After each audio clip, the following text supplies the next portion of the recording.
ಅಮೆರಿಕಾಗೆ ಸೆಡ್ಡು ಹೊಡೆದಿದೆ ರಷ್ಯಾ ಮತ್ತು ಭಾರತ. ಭಾರತಕ್ಕೆ ಇಂಧನ ಪೂರೈಕೆಯನ್ನ ಮುಂದುವರಿಸ್ತೀವಿ ಅಂತ ದೆಹಲಿಯಲ್ಲಿ ರಷ್ಯಾ ಅಧ್ಯಕ್ಷ ವ್ಲಾಡಿಮಿರ್ ಪುಟಿನ್ ಘೋಷಣೆ ಮಾಡಿದ್ದಾರೆ. ದ್ವಿಪಕ್ಷೀಯ ಮಾತುಕತೆಯ ಬಳಿಕ ಟ್ರಂಪ್ಗೆ ತಿರುಗೇಟು ಕೊಟ್ಟರು ಪುಟಿನ್. ಇಂಧನ ಪೂರೈಕೆಯಲ್ಲಿ ಯಾವುದೇ ವ್ಯತ್ಯಯ ಆಗಲ್ಲ, ಯಾವುದೇ ಅಡೆತಡೆ ಇಲ್ಲದೆ ಭಾರತಕ್ಕೆ ಇಂಧನ ಪೂರೈಕೆ ಮಾಡೋದಾಗಿ ತಿಳಿಸಿದ್ದಾರೆ. ದೆಹಲಿಯ ಹೈದರಾಬಾದ್ ಹೌಸ್ನಲ್ಲಿ ನಡೆದಂತಹ ಜಂಟಿ ಸುದ್ದಿಗೋಷ್ಠಿಯಲ್ಲಿ ವ್ಲಾಡಿಮಿರ್ ಪುಟಿನ್ ಹೇಳಿಕೆ ಇದು.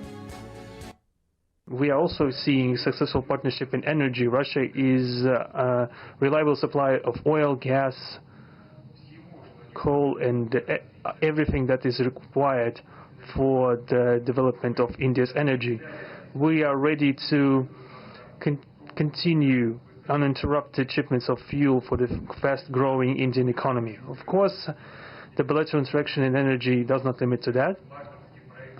We are also conducting a flagship project to build the largest Indian nuclear power plant, Kudankulam.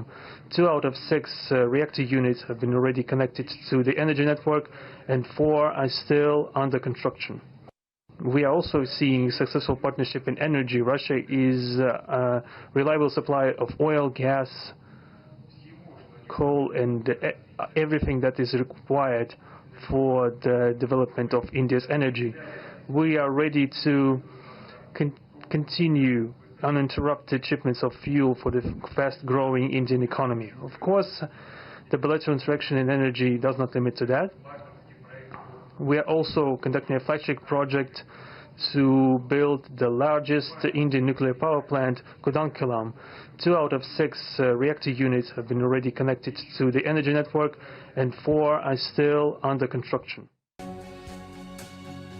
Donald ಟ್ರಂಪ್ಗೆ Putin back to back counter ಕೊಟ್ಟಿದ್ದಾರೆ.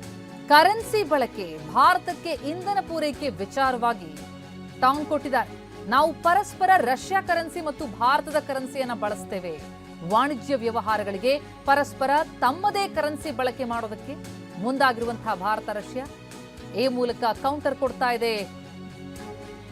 ಅಮೆರಿಕಾಗೆ ಭಾರತದಿಂದ ರೂಪಾಯಿಯನ್ನು ನಾವು ಸ್ವೀಕರಿಸ್ತೀವಿ, ರಫ್ತು ಕಾಂಟ್ರಾಕ್ಟ್ಗಳಲ್ಲಿ ಭಾರತೀಯ ಕರೆನ್ಸಿ ಬಳಸ್ತೀವಿ, ದೊಡ್ಡ ದೊಡ್ಡ ಯೋಜನೆಗಳಿಗೆ ರುಬೆಲ್ ಮೂಲಕ ಲೋನ್ ಕೊಡಲಾಗುತ್ತೆ, ರಷ್ಯಾದ ಕರೆನ್ಸಿ ರುಬೆಲ್ ಮೂಲಕ ಲೋನ್ ನೀಡ್ತೀವಿ ಅಂತ ಪುಟಿನ್ ಘೋಷಣೆ ಮಾಡಿದ್ದು ಈ ಮೂಲಕ ಟ್ರಂಪ್ಗೆ ದೊಡ್ಡ ಆಘಾತ ಕೊಟ್ಟಿದ್ದಾರೆ.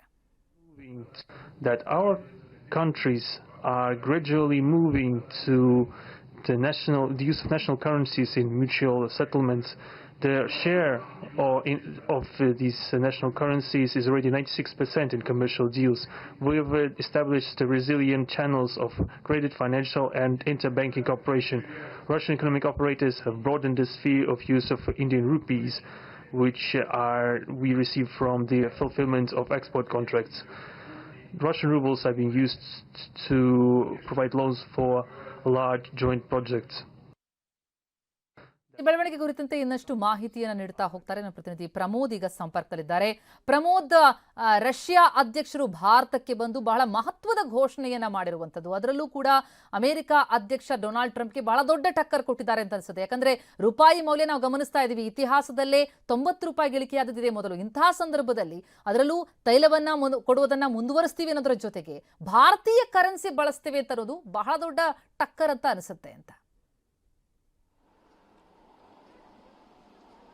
ಪ್ರತಿಮಾ, ಇವತ್ತು ಭಾರತ ಮತ್ತು ರಷ್ಯಾ ನಡುವಿನ ಮಾತುಕತೆಯನ್ನು 3 ಸೆಕ್ಟರ್ನಲ್ಲೇ ನಾವು ವಿಭಜನೆ ಮಾಡ್ಕೋಬೇಕಾಗುತ್ತೆ. ಒಂದು ಡಿಫೆನ್ಸ್ಗೆ ಸಂಬಂಧಪಟ್ಟಂಥ ಮಾತುಕತೆ, ಮತ್ತೊಂದು ಇಂಧನಕ್ಕೆ ಸಂಬಂಧಪಟ್ಟಂಥ ಮಾತುಕತೆ, ಹಾಗೆ ಮತ್ತೊಂದು ವಿಚಾರ ಅಂದರೆ ವ್ಯಾಪಾರಕ್ಕೆ ಸಂಬಂಧಪಟ್ಟಂಥ ಮಾತುಕತೆ. ಈ ವ್ಯಾಪಾರದ ಮಾತುಕತೆಯಲ್ಲಿ ಪ್ರಮುಖವಾಗಿ ಇವತ್ತು ಹಣವನ್ನು ಅಂದರೆ ಯಾವ ಕರೆನ್ಸಿಯನ್ನು ಸಾಮಾನ್ಯವಾಗಿ ಜಾಗತಿಕವಾಗಿ ಯಾವುದೇ ಟ್ರೇಡನ್ನು ಮಾಡಬೇಕಾದ್ರೆ, ವ್ಯಾಪಾರವನ್ನು ಮಾಡಬೇಕಾದ್ರೆ ಡಾಲರ್ ಅನ್ನುವಂಥದ್ದು ಒಂದು ಕನ್ಸಿಸ್ಟೆಂಟ್ ಆಗಿರುವಂಥ, ಒಂದು ಕಾನ್ಸ್ಟೆಂಟ್ ಆಗಿರುವಂಥ ಒಂದು ಮೋಡಸ್ ಆಫ್ ಆಪರೆಂಡಿ ಅಥವಾ ಮೋಡಸ್ ಆಫ್ ಫೈನಾನ್ಸ್. ಈ ಒಂದು ಕಾರಣಕ್ಕೋಸ್ಕರ ಎಲ್ಲರೂ ಕೂಡ ದೇಶದ ಬಹುತೇಕ ದೇಶಗಳು, ಇನ್ಫ್ಯಾಕ್ಟ್ ಜಗತ್ತಿನ ಬಹುತೇಕ ದೇಶಗಳು ಡಾಲರನ್ನು ಆಧಾರವಾಗಿ ಇಟ್ಕೊಂಡೆ ಯಾವುದೇ ವ್ಯಾಪಾರವನ್ನು ಮಾಡ್ತಾರೆ, ಡಾಲರ್ಗಳಲ್ಲಿ ವ್ಯಾಪಾರವನ್ನು ಮಾಡ್ತಿದ್ದಾರೆ. ಇವನ್ MNC ಕಂಪ್ನಿಗಳು ಭಾರತದಲ್ಲಿ ಬಂದರೂ ಕೂಡ ಅವರು ಡಾಲರ್ಗಳಲ್ಲೇ ಇನ್ಫ್ಯಾಕ್ಟ್ ಬಾಡಿಗೆಗಳನ್ನು ಕೊಡುವಂಥದ್ದು ಇರ್ಬೋದು, ಇನ್ವೆಸ್ಟ್ ಮಾಡುವಂಥದ್ದು ಒಂದು ವಿಚಾರ.